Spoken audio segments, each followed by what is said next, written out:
They say women don't want control, but the moment you give it to them, they lose all respect for you.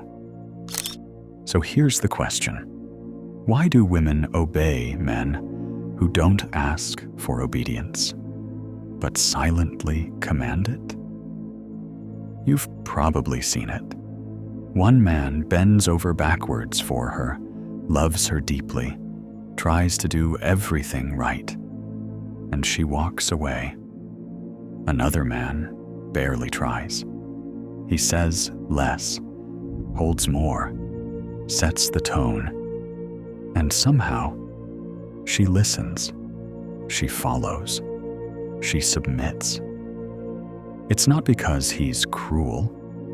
It's because he understands what Freud called the forbidden structure of desire. Because here's what no one told you. Women don't obey men who give them freedom. They obey men who give them containment. A man who holds space, not with aggression, but with inner dominance. This isn't about control. It's about gravity. And Freud knew something that most modern men still ignore. The female psyche is drawn to one thing above all else: certainty wrapped in danger. Not harm, not abuse, but the presence of a man who knows exactly who he is and cannot be moved. Today, we're going to unpack the forbidden insight Freud hinted at, the one that unlocks real power in relationships. And by the end of this video, you'll understand why women don't fall for the nice guy. They fall for the one who mirrors their unconscious chaos and contains it. But be warned, if you misuse this, you'll create obsession without intimacy, control without connection. Later, I'll show you the thin line between influence and manipulation, because once you cross it, you're not leading anymore. You're feeding the shadow. But first, you need to learn Rule 1. And it starts here. Don't make her feel loved.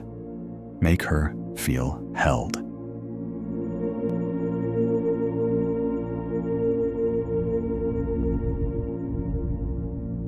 You think she wants love, that if you love her more, she'll respect you more. But the more you give, the less she listens. And here's where most men fall. They confuse affection with authority. They think kindness creates loyalty. That if they're soft enough, patient enough, available enough, she'll finally feel safe. But Freud warned us, the unconscious doesn't seek comfort. It seeks structure. The moment she senses you'd do anything to keep her, she stops trusting your spine. Not because she's ungrateful, but because you've given up the one thing she truly craves, your center. And the man who loses that, loses her. Let me pause here, because this next part, most people aren't ready to hear it. But later in this video, I'll show you exactly why women unconsciously test men they love, and why every time you try to pass that test with affection, you fail. Now here's Rule 2. A woman only submits to a boundary she can feel, not a word she can hear. You can talk about your standards. You can say you don't tolerate disrespect. You can explain your values. But if you flinch, if you fold, if you compromise just once, she'll never forget it. Because the feminine doesn't trust what bends. It trusts what holds. Freud believed all attraction is built on the tension between desire and danger. And the man who holds that tension, who can say no without raising his voice, who can walk away without anger.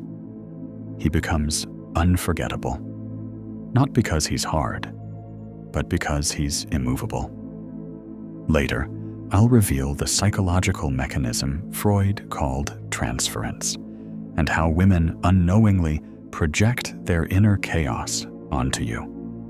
But only if you let them. And when you do, you become her mirror, not her anchor.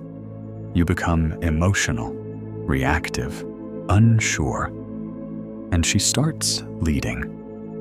And the moment she leads, she resents you. So stop explaining, stop persuading, stop negotiating. Just be the boundary.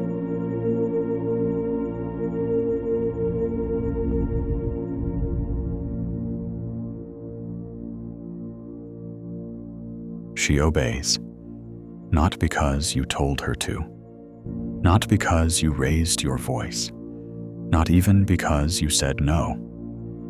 She obeys because she felt your limit without needing an explanation. This is Rule 3. Power isn't loud. It's still. Freud believed most men lose power not in moments of conflict, but in moments of explanation. They overtalk, overjustify, overcommit, trying to be understood, trying to make her feel okay, trying to fix what isn't even broken. But here's what she's actually feeling. If your calm depends on her approval, then it isn't real calm. It's performance. And no woman trusts a performance for long. Let me ask you something. How many times have you written a long message explaining your feelings, trying to clarify things, hoping she'll finally understand? And how often did it work? Exactly. Because understanding isn't what she craves. She craves containment. Not control, not command. Containment. Later in this video, I'll explain how Freud's theory of repetition compulsion shows us why women unconsciously recreate the chaos of their childhood in their adult relationships, and why they push and push until they feel the container won't break. But first, remember this. When you explain too much, you're not leading. You're chasing clarity. You're leaking energy. And a man who leaks cannot be trusted to hold. You want her to feel magnetized? Then speak less. Stand more. Because true power doesn't chase obedience. It radiates alignment. She obeys the man who's already whole, not the one looking for permission to be.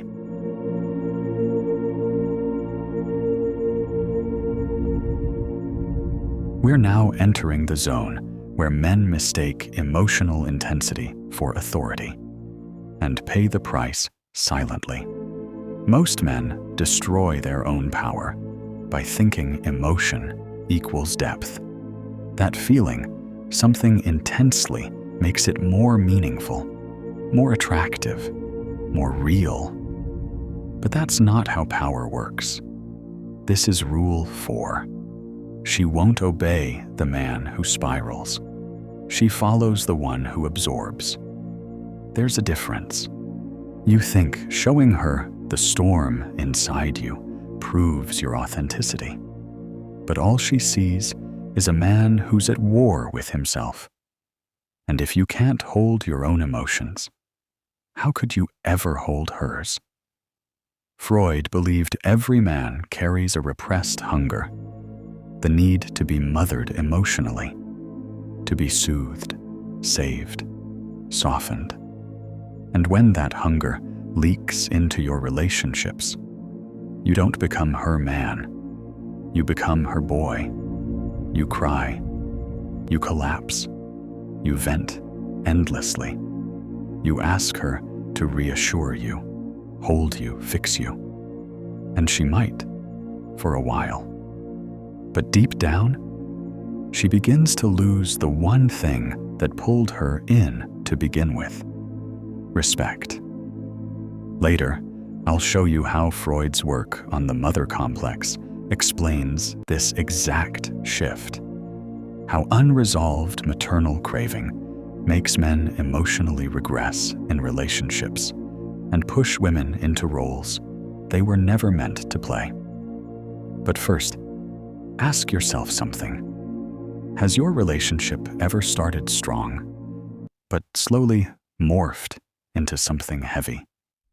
Something where she grew cold, while you tried harder to open up, thinking more sharing would bring her closer? That's the trap.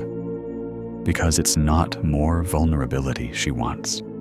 It's more containment. She wants to feel your fire, but only if it's directed.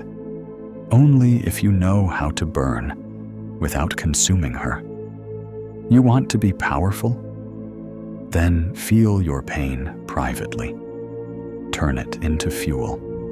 Transmute it into discipline. Speak less of your wounds and live more through your actions. Because a man who needs to be saved can never be followed.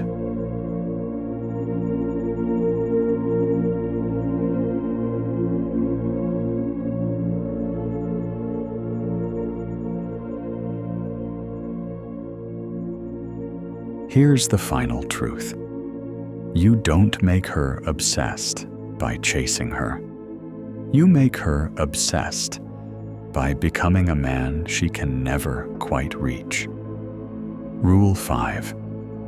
When you stop trying to be chosen, she starts trying to matter. Let that sink in. Because most men, they spend their lives trying to be enough, trying to be loved, trying to prove they're different. And women see it, they feel it, and they walk away. Not because you're not good enough, but because you've placed her above you. But the moment you stop, when you no longer look at her like she's the prize, when you walk into the world with your own fire lit, your own mission in motion, something shifts in her. Now she wonders, why doesn't he need me? Who else sees what I'm starting to see? What does he have that makes me feel like I'm the one being evaluated now? And that right there, that quiet shift in energy, is everything. Because obsession doesn't grow where you give yourself away. It grows where you hold yourself sacred. Carl Jung believed the man who integrates his shadow, who faces his pain, his power, his darkness, without needing anyone to fix or validate it, that man becomes whole. And wholeness is irresistible. So stop offering pieces of yourself in exchange for closeness. Stop bending to fit into her world. Start walking with the kind of calm that says, I'm already complete. You can walk beside me, but I won't stop walking if you don't. Now, I want to ask you something, and not just for me, for you. When was the last time you broke yourself down just to be loved by someone who never truly saw you? Drop it in the comments. Say it out loud, not to relive it, but to release it. Because the moment you do, you stop chasing. You start becoming.